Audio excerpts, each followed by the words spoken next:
I'm Erin Cox, the author of One Hot Mama, The Guide to Getting Your Mind and Body Back After Baby. This week I am discussing Chapter 7, which is called Not Just a Mom. And as all of you know, you are not just a mom. Being a mom is the most amazing, beautiful, awesome role that you'll ever have. Well, I should say it's tied right up there with being a wife maybe, but being a mom is absolutely amazing. But it doesn't define who you are.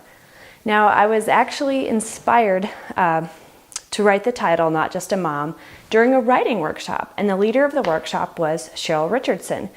The woman got up to the microphone, it was a Q&A, and Cheryl said to her, "So, what do you do?" The woman said, "Oh, I'm just a mom." She said it with a bit of shame and, like, "Oh, I'm just a mom." And I thought to myself, that is so sad. That's what she considers herself. I know what she was saying. She was saying at one time she probably had some type of corporate career, and now she is a stay-at-home mom. And in her mind, she's just a mom because she has something more in her that is trying to be born. But don't underestimate the power of this beautiful job that we have. Being a mom is so amazing. And what we have to remember is that life has seasons. So the way you defined success maybe 5 years ago might be different now. Once you have children, it can really change what you define as being a successful woman. At one point, I would have thought being promoted at the exact same rate as my male counterparts defined success. Now, if I work a little bit, so I've got a little bit of creative stimulation, intellectual stimulation, and then I get to go home and have time to go grocery shopping, play with my children, feel like a good mom, and have the energy left over for my husband, then I feel like a success these days. So, it's just living your own journey and what makes you feel good and successful and, focus on that. Don't focus on what society says about us as mothers. It's all about you, your role as a mom, and, what you want to make of it. So if you've got that little thing inside your heart that says, I want to do something more, I had that big time, especially when I had young kids. It's like, I just knew there was something building inside of me. And I realized that the process of becoming a mom made me realize that I wanted to live to my very highest potential. And so that's when I really started figuring myself out, because really becoming a mom prompted me to become that woman. So one thing I discuss in Chapter 7 is setting goals. So now that my son Kellen is, I'm losing track. He's over 3 months.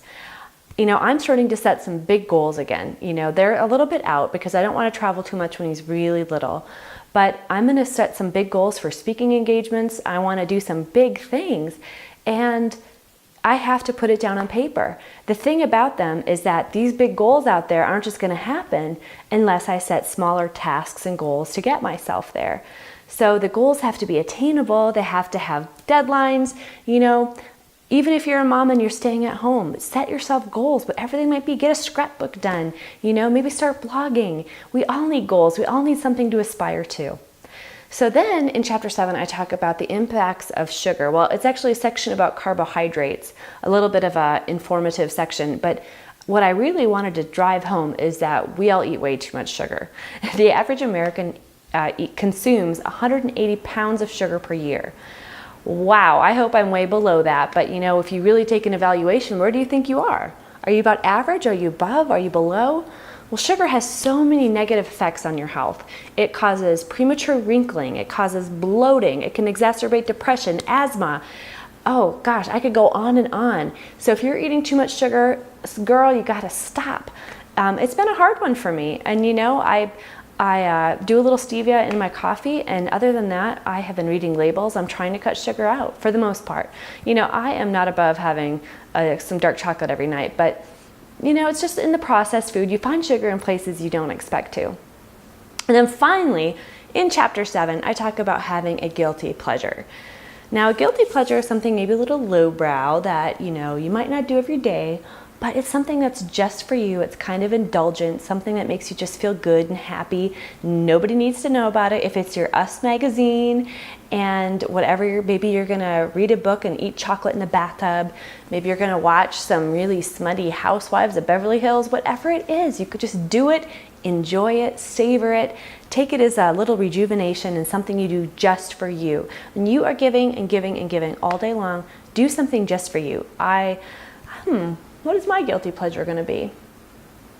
I've got to think about it. I think I might go upstairs and have a glass of wine and watch The Daily Show. So go do something, and please give me a Facebook message, a Twitter, something. So let me know, what are you doing? I would love to hear from you. Have a wonderful week. I'll see you next week when I discuss Chapter 8.